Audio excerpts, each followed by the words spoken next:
Welcome back to Dedicated to Growth. Today I have on a fellow coach, Bali living nomad, and we've got Lewis McFarlane on the show.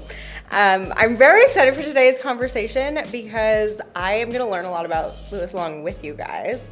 So I've got some great questions. As you guys know, this entire podcast is really about people whose stories help them grow through struggle, whatever that is. So we'll get into your story. But the first hard-hitting question that I want to ask you, because we all know on social media this is the most important thing, is what is your most controversial opinion? Oh, I know, it's a hard question. just want to say first, absolute pleasure, honor, and privilege to be here. Okay, we're diving straight into the deep end. Controversial really deep. And then opinion. We'll regress a little bit. Just one that comes to my head. I don't believe that burnout exists. Interesting. Yeah. Okay, why is that? I think people burn out because they're out of alignment. Mm-hmm.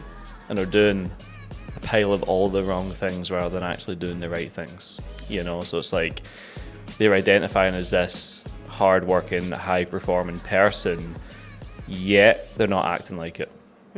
So it's a split of identity. Usually can find that with fat loss clients, you know, for like a little bit of a nuanced story. It would be they want to have abs, they want to be in shape, they want to be respected, they want to have confidence, but yet they're still acting like the guy that's out of shape or the girl that's out of shape.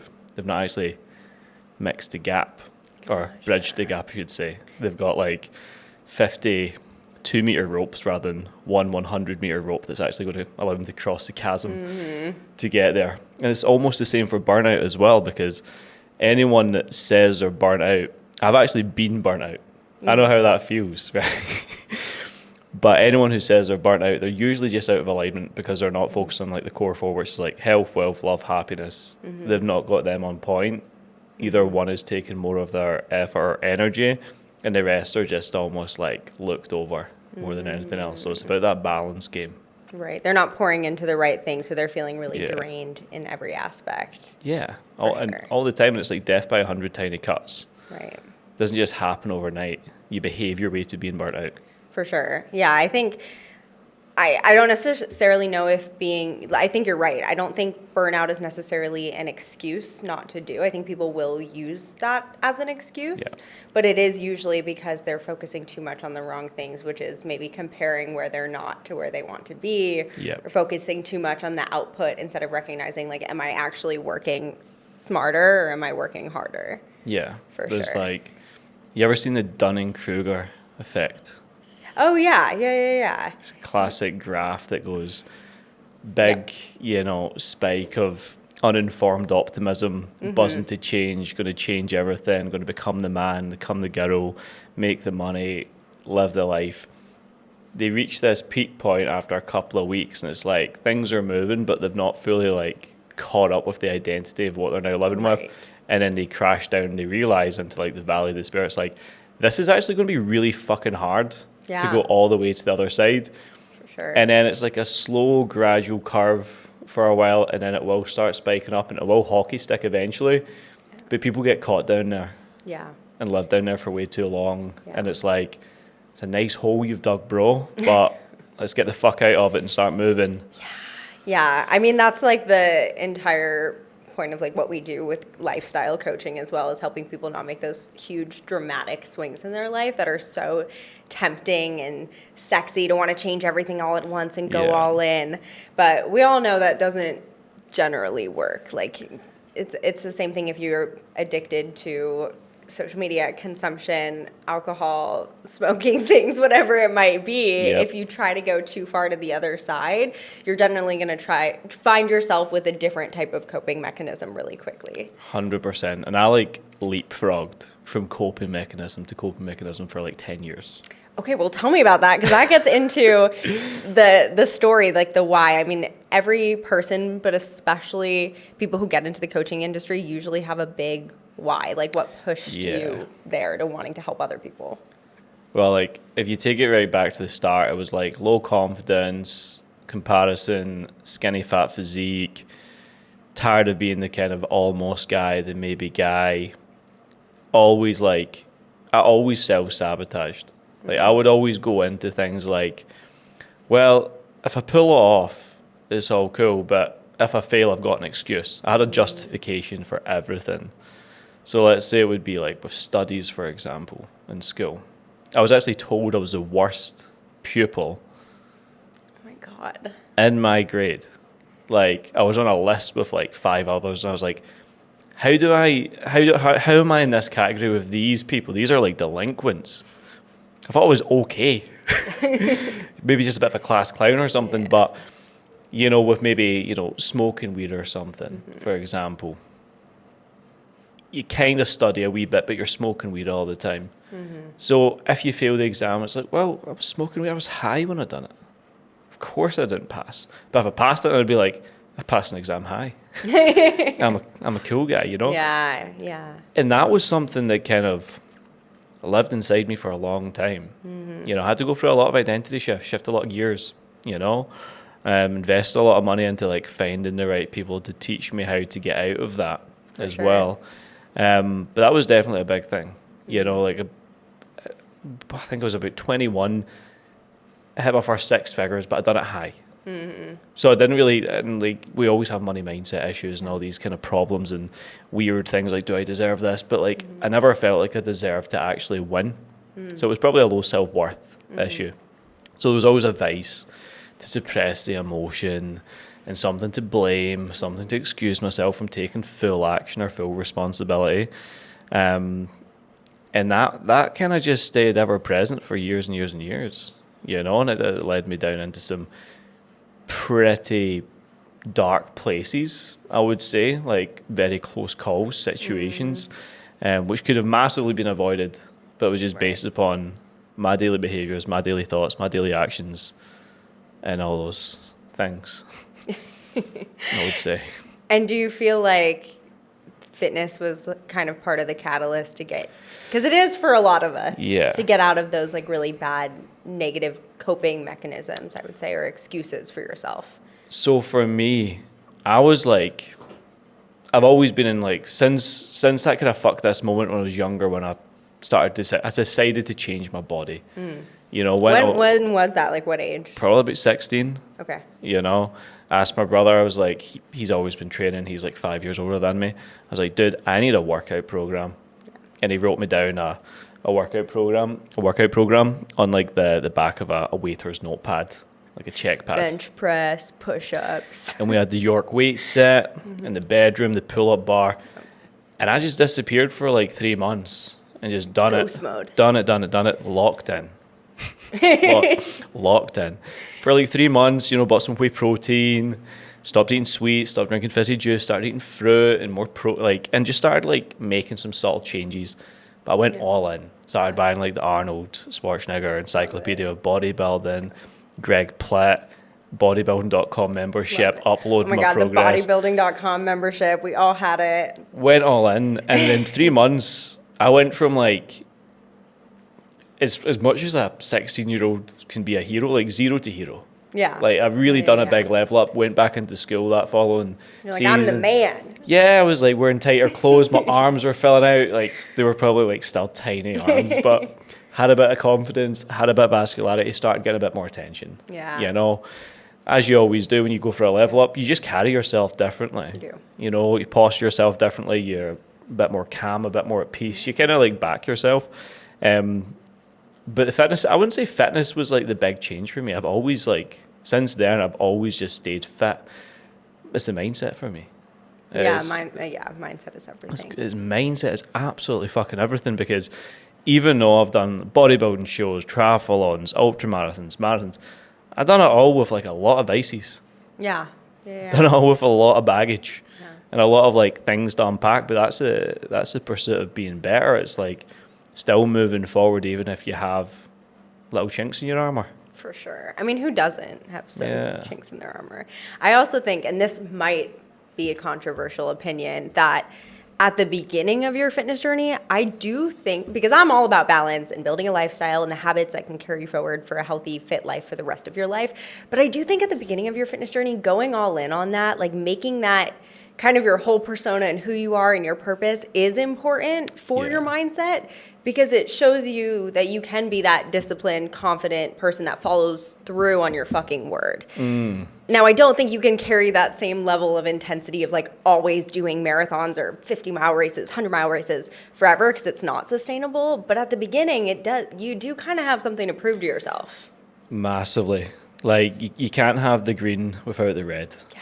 And you have to go through that period of like psycho mode. Yeah, for sure. Of just going all in, trying all the wild diets, all the wild double training days, killing yourself. Because your current mindset, right, is getting you a current level of results. If you want different results, change your mindset.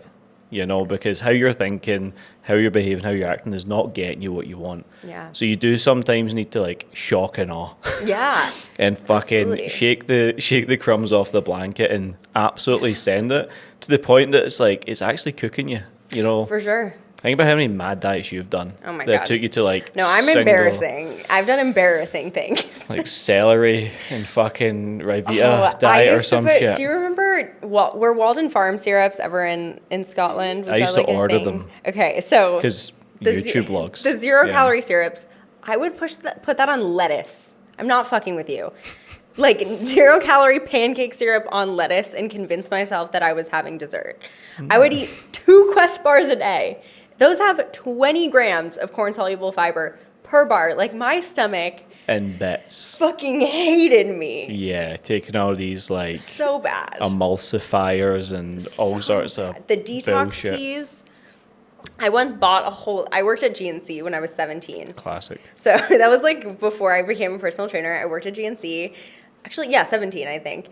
And we had a crazy discount, like employee discount. And I bought a whole thing of like this detox tea. And I didn't know that it pretty much just makes you like shit your brains out, which is literally what it does. It cleanses your colon. But I was like, oh, it's just going to make me skinny. Like, this will be the fat loss pill that I'm looking for, yeah. And I went to my boyfriend's house, and he was in a frat, and I was like, I think senior in high school, and he was in a frat in college. And I took these detox teas at his house, and I was in agonizing pain. Like, this is like the worst, most embarrassing story. I was just in agonizing pain. Like, I thought I was going to have to go to the hospital and explain to them that I took these detox teas. Yeah. Like, it was in a frat house full of wrestlers. Like, it was just... It was not the bad. Place to be in the toilet for an hour. No, and it did like the opposite effect. I was just in pain for like 2 days, like 48 hours. So I've done some shit. And literally, like so bad. And I do think you can't have the green without the red. Yes. You kind of got to go through it to get to the other side. You do. You have to imagine you're only 30 fuck ups away from actually nailing it. You'd make more fuck ups very, very quickly. And you know, the people like us that preach to our clients how to live a healthy lifestyle and see results have probably done the craziest fucking things. So we're saying it from a place of like, I don't want you to have to go through the shit that we're trying to save them. Yeah. Save them the time, the money, the energy, the effort. Literally. Yeah. Because I always go back to the certain things at work. And how many times do we sometimes go in our own head on a fucking Sunday night when we maybe ate a bit too much and we're this and that and we're planning this world domination takeover for Monday, AM fasted cardio, I'm going to have this low carb breakfast and I'm going to go with this and train weights in the afternoon, I'm only going to eat this, I'm going to stop. And then you don't. Yeah. And you fall flat on your face because it's just like setting this crazy expectation is not the thing that gets you the goal. You need to just increase your thermostat to what you want. Have the desire to change, back yourself enough to follow through and take the right actions, which the right actions are very, very simple things. Yeah. Just done at the highest level. Yep. And that's it. Yeah. And those things are hard. Like we were just talking, I'm going to call you out. You skipped your morning routine yesterday. You skipped your fucking morning routine. And I have had literally years where my morning routine was I would wake up at 5 a.m. I would go outside, take a walk, but I would be on my phone. I'd be DMing people. I'd be posting on Instagram. It was horrible. Like I was constantly stimulated and comparing because I was consuming. And it kept me stuck. And it's like these mundane little things, like taking 20 minutes in the morning to journal or go for a walk without your phone that like seem like they're not making a huge impact on your life. Yeah. But they really are. It makes such a fucking difference. It's like in my program, we run a thing called the TD5, which is just 5 daily habits. The daily 5, that's TD5. They give you, because I don't own physique, I don't own performance, I don't own productivity, I don't own purpose. They're like the core pillars of what we focus on. But the TD5 gives you that, because it's the way you set your day up, the style of food that you eat, when you start, when you finish, the flow optimization, how we train, certain ways of doing it. And it's like, even if I don't follow that, I'm a fraud. I actually like a break during the day, because it's like the system fucking works. Yeah. And it's actually so simple. And anytime I deviate from it, I'm like, have a fucking crisis. Yeah, for sure. I mean, we were just talking about this as well before we started recording, but like I was saying, sometimes I feel kind of bored with my content because I'm not super controversial and always out there, because I talk about the same core tenets. Yep. But they work. Like, I can't preach something else, because this does Yeah. work, and it's always going to work. But if people can't hold themselves to a higher standard, I mean, that's why they hire us to hold them to it. But they always work. The system and the habits, and not allowing for complacency of like the little things, makes a huge difference in not just your physique. I mean, yes, your physique, but every aspect of your life. Think like a good coach's job is not to like pander or babysit. It's literally to stop, if someone falls, to stop them falling off the mountain. Yeah. But maybe just have like a wee trip up, and it's like, get the fuck back, I'll keep going. Give them a hand up, Yeah. up after they fall down a little bit. Literally. A lot, even some of the most successful clients I've had, we had a guy, Sam, great client. He lost 100 pounds of body fat in 12 months. Oh my gosh. So if you do the calculation, it's a lot. That's It's a lot of crazy. chub every single week, just coming off. And he just stuck to his guns. The guy, big hairy beard, big hairy belly, like, it looked like a bear, like a grizzly bear at the start. And then 12 months later, ripped, six-pack, masculine jawline, haircuts. And I was like, this guy's a G now. This guy's on a full level up. And it was just mindset. Yeah. We only had to adjust a few things like every quarter for him. And he just keep running it, and just getting so enthused with his own ability to stick to something. Yeah. And show himself that he could. For sure.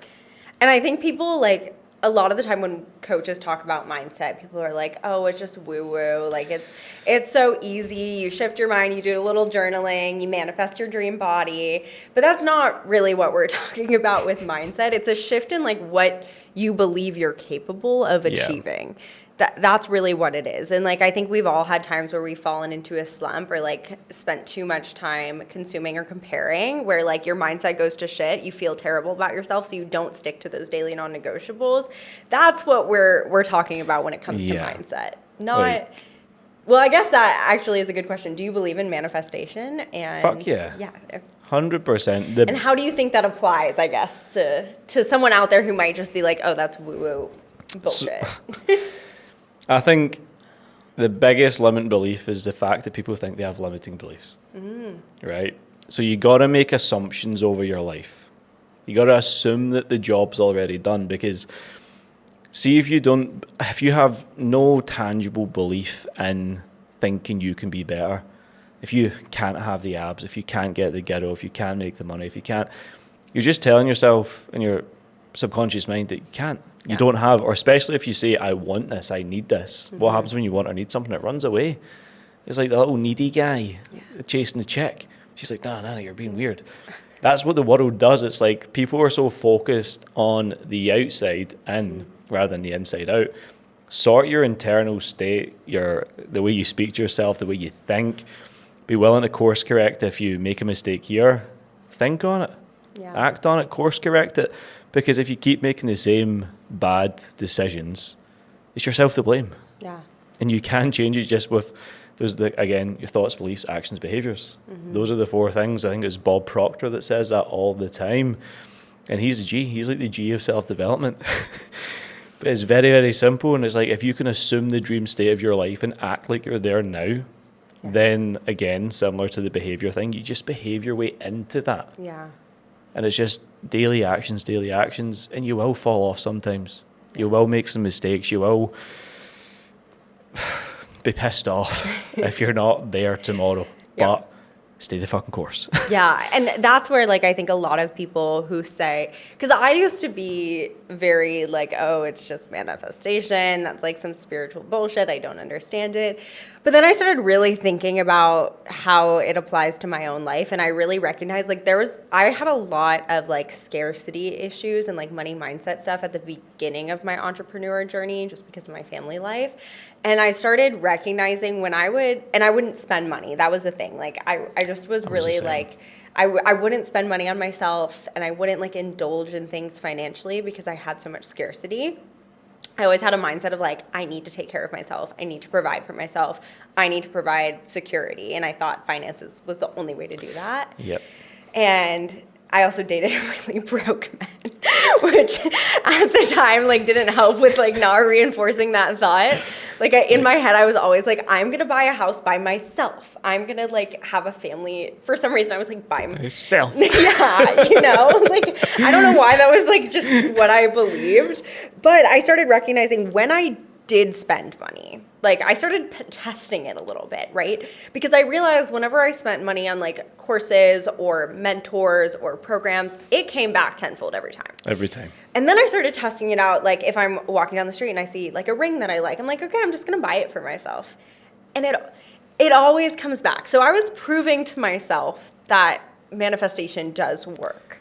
It fucking does. And it reinforced crazy. it. It does. And you need to just see those little feedback loops coming. Yeah. Like, see when you get... You need to pay attention to that. Yeah. See when you've got, like, a chunk of bills to pay. Yeah. I've always got big fucking annoying bills to pay. They just come in thick and fast. But see if you deal with them thick and fast, then, like, leads show up. Yeah. And they're like, I want to work with you now. And it's like... But see when you're like, I'll pay that bill next week. I'll put it off. I'll put it off. I'll put it off. You're just putting off the inevitable. You need to fucking... pay the money to make the money. Yep. And it's the same with every aspect. It's like a give or take. It's in and out. It's like a wave. It comes into the shore and comes back out again. You just got to ride the wave all the time. Yeah. And then I think I have that tattoo. Yeah. There we fucking have a go. tattoo on my body. Not a great tattoo, but it's fine. It works. But yeah, when people contract into something and like don't let things go, whether it be emotions, whether it be money, where they know they need to invest themselves, but like, I need to wait until one day real soon, hypothetically, this amazing thing happens to me and I'm blessed with, you know, £1 million coming from a letterbox. It's like, that's not going to happen. It's not happening, no. And in order to take yourself to the next level, you have to believe you're capable of fulfilling that. Yeah. And I think an area where like, this is probably really applicable to every single person here is relationships. Like you were saying, you chase the girls. I mean, women, I obviously talk to women all the time, and like I work with a lot of women going through breakups, wanting that revenge body. I'm sure it's similar with men, like wanting to reinvest in themselves in that way. But we all know when you want something so bad, like I've recognized this in like my past relationships too, when you want something so bad, like there will constantly be roadblocks in your way. Always. Or like when I started dating Sumner, actually, I think the reason our relationship happened so easily was because we were in the same friend group, so we had all the same friends, but everyone was like, you're the only person that's never put pressure on him to be in a relationship. And I really do think, especially for people who are very assured in their life and confident and like secure, you can't put that pressure. I mean, for anyone really, but like, especially if it is a high value man, whatever high value man, whatever that word means or whatever that term means. We're high value women here as well, okay? Yeah, I believe that. We have high standards on both sides. But just like the pressure that you put on someone and then they start running away, if you put that pressure on yourself, it's going to start to feel like this huge fucking gigantic mountain that you have to climb for years instead of just flowing with it a little bit. Especially, and it's like, two halves don't make a whole. You both in a relationship have to be like 100%. Yeah. And then you collide and make like a fucking awesome thing. Rather than like guys at 25, chicks at 75, she's in that savior mode. She's like, I like the wee kind of underdog guy and I want to see it. And he's just going to fuck her about and ruin all her energy. Or the guy's up here and he's like, maybe praying's not the right word.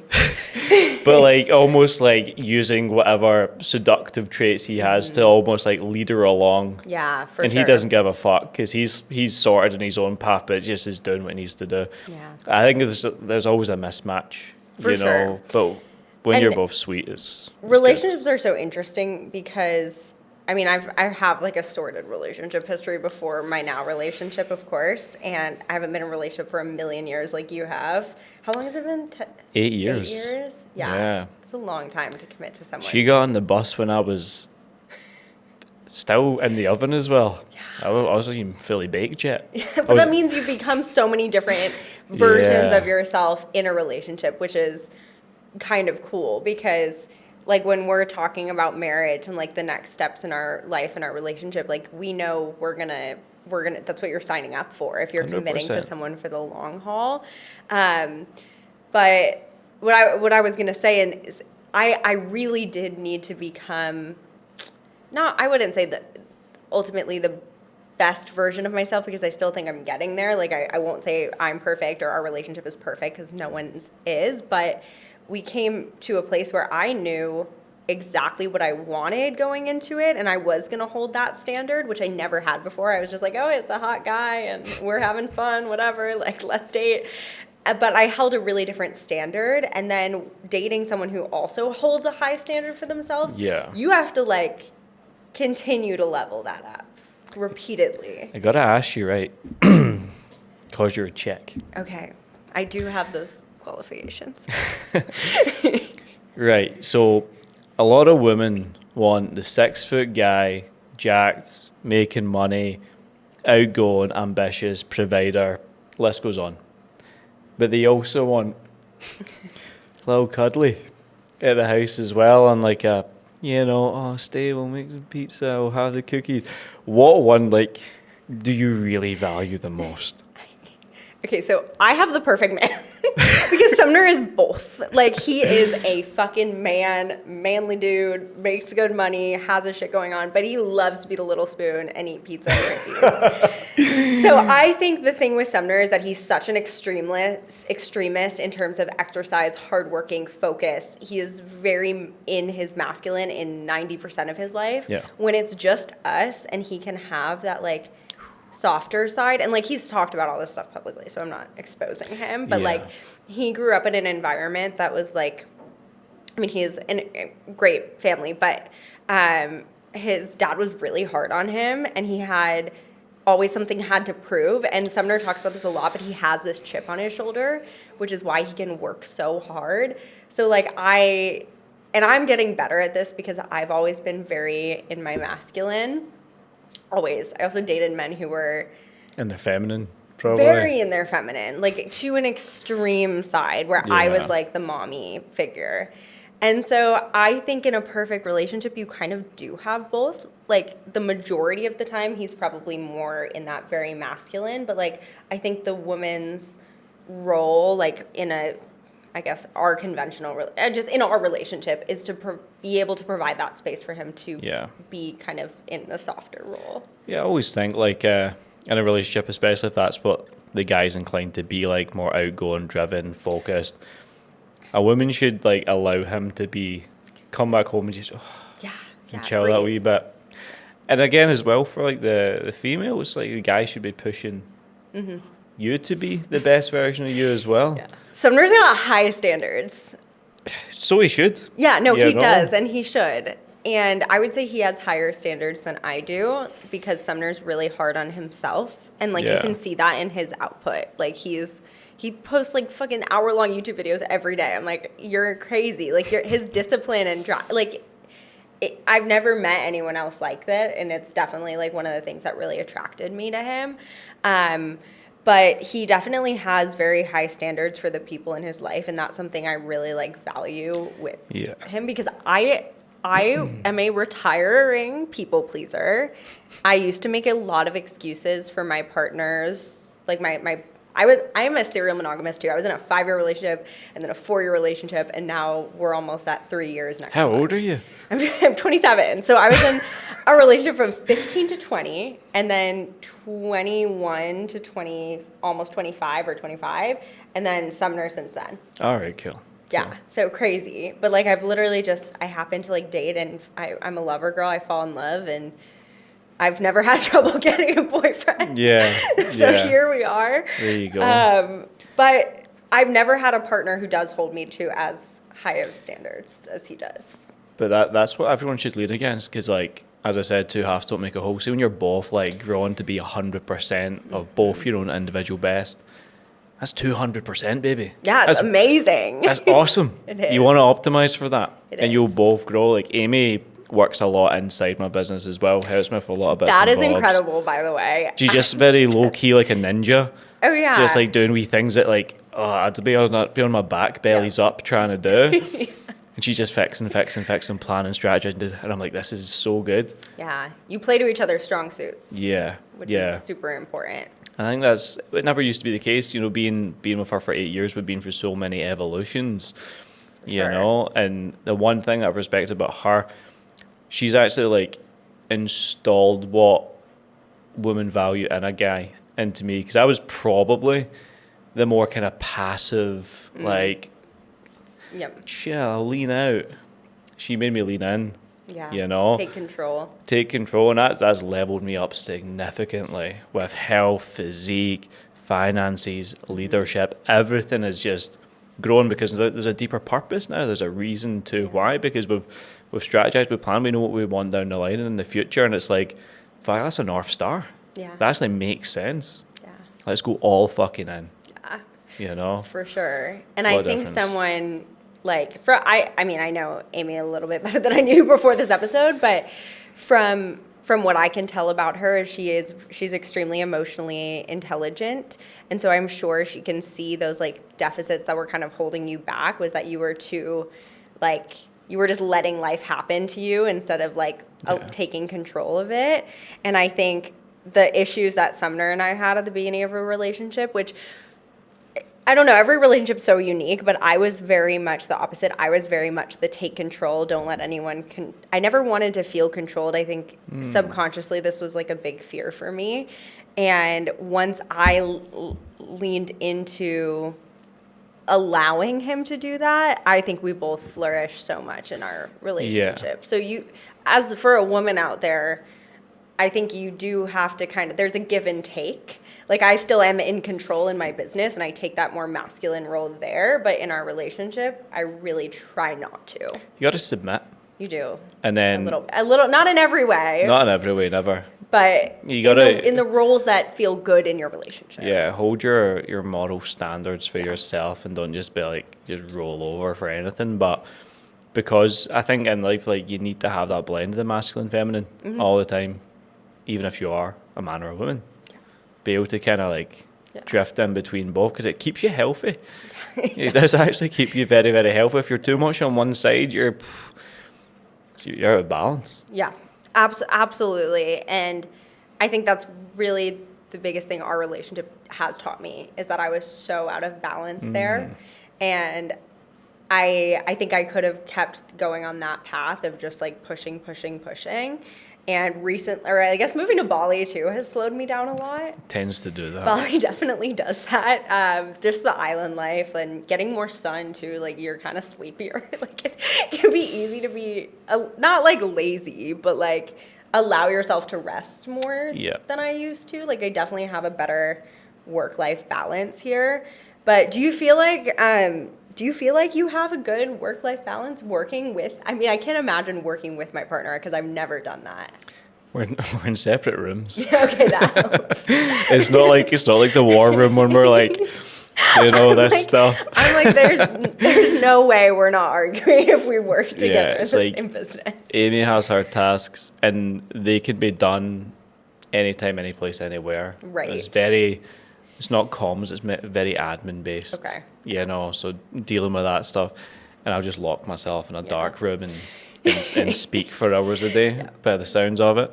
But yeah, I'd say we have a good work-life balance, because neither one of us, we understand each other's wants and needs. It's like, Amy's never, you're working too much, you need to slow down. She's never does that, because I put my foot down if that was the case, because like, she understands where we need to go. What we need to do. If you have that North Star, it's easier to understand. Yeah, and that's, I think, what a lot of people lack with their partner. It's like they'll fall into maybe the societal trap of the car, the house, the this, the that, but they don't actually have a mission together. It's almost like, just acquire these things. Let's just get these things, and then we'll maybe be happy. Yeah. Whereas or people who think that kids will just make their relationship and life happier. Stop throwing shit into the bowl. Like, sort yourself. Yeah. But Sure. work-life balance is sweet because we have our Friday, Saturday, Sunday rituals, which are kept in place and big on the rituals. Love it. Yeah, you're definitely Yeah. very like diligent in your routines and rituals. I like it. Yeah, so they take care of a lot of like the connection, the downtime, the intimacy component. Monday to Friday, like Grind. I'll not won't even see me much because I'm up really early in the morning Yeah. and I'm working usually quite late, and she'll drift in and out, Mm-hmm. and we'll say hi, but there's never friction between us. That's Yeah. the main thing because we're not all over each other. There's no need for friction. Yeah. It's like when we do spend time, it has to be good quality time. Yeah. I And think it's that's- nice. I feel like a lot of people or couples that I've seen who work together, they try to run the business together. And Yeah. it sounds like, again, you both have your separate, very specific tasks. So it's like a job. You just go, you do what you got to do, and then you have your relationship outside. It's not too intertwined. Yeah, and I don't like that. I don't really want her working that hard either. Love it. I don't really want to be like putting pressure on her every single morning. Like, just her to do what feels aligned and good for her. because she's very good at the kind of admin, email, kind of planning, structure, long term, breaking it all down, and then just like dumping a list on my table. I'm like, I'll get to work. Yeah.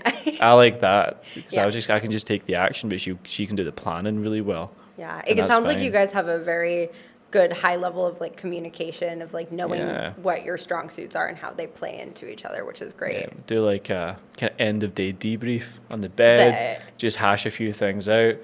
Love it. And the Sunday debrief, wind down the week, what's going Is that well, what your what's not. Friday, Saturday, Sunday rituals are? Friday's essentially just eating cookies. And, Okay, I love it. Day shooting and the cookies shit. on Friday. It's got to be Dan cookies Friday. I love and then it. Sunday we'll go out, we'll do a big walk in the evening, get some ice cream, chat and just wind down.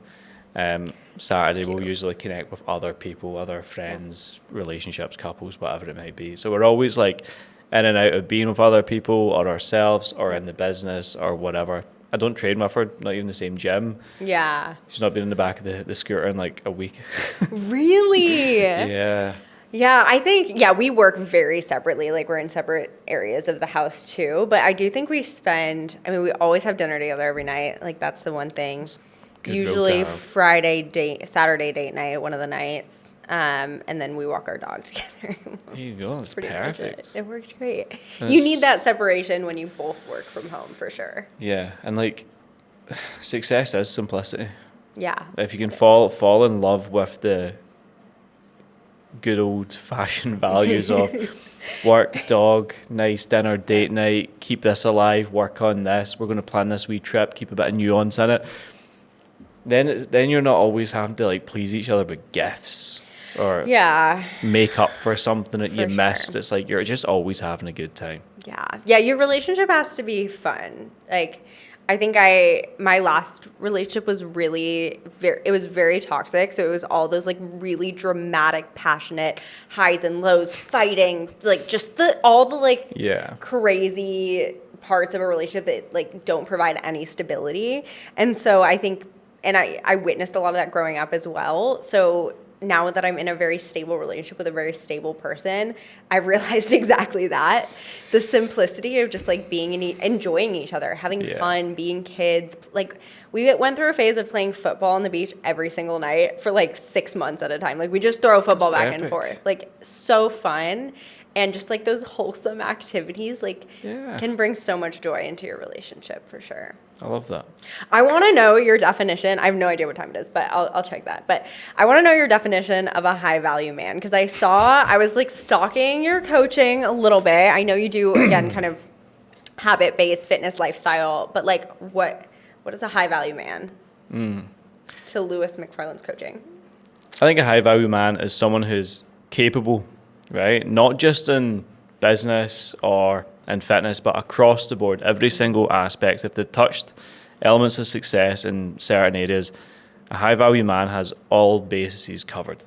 Fit, strong, confident, outgoing, athletic, good with his money, good with his women, treats people well, just someone who has it across the board, essentially. A lot of people get it twisted, high value man, and they attach either the money or status to it way too much, and just because they have the watch, the car, or a big mouth. I feel like I think red pill, right? When people say high value man. Very, very red pill. And it's very toxic. Yeah. It can be very, very toxic, and I don't know, I've got like old fashioned values with a lot of the things I operate with. It's just kind of who I am, but there's almost too far a pull on some sides, and it gets clicks on Instagram and stuff, and I can be a bit compressive on there sometimes and call some stuff out or whatever, but it's because I know what it can feel like. I'm not fully baked. I'm not there yet. I'm still building, but I know what it can feel like when you're starting to get all your ducks in a row, and what you should be optimizing for, and how good you can feel daily. When you're optimizing for the right things. Yeah. Because I do think a lot of people will see that and think of the Rolex and the fucking car and the apartment in Miami or Dubai or whatever it is. But I don't think that, I agree with you. I definitely do not think that's what a high value man. You can have all the things, but if you're hollow, shallow, super low substance, and you're just chasing the next external bit of validation from some clicks online or to impress someone on Tinder, then it's very short-lived. Yeah, very. I mean, you probably meet a lot of people. I've met a lot of people, a lot of men in Bali who say, oh, I lived in Dubai and I had the cars and I had the high-rise and I just didn't like it. So I sold everything and moved to Bali and created this new life. And I think people will chase what they think will give them fulfillment until they realize what actually will. True. Always the basics. Always the basic. Find yourself.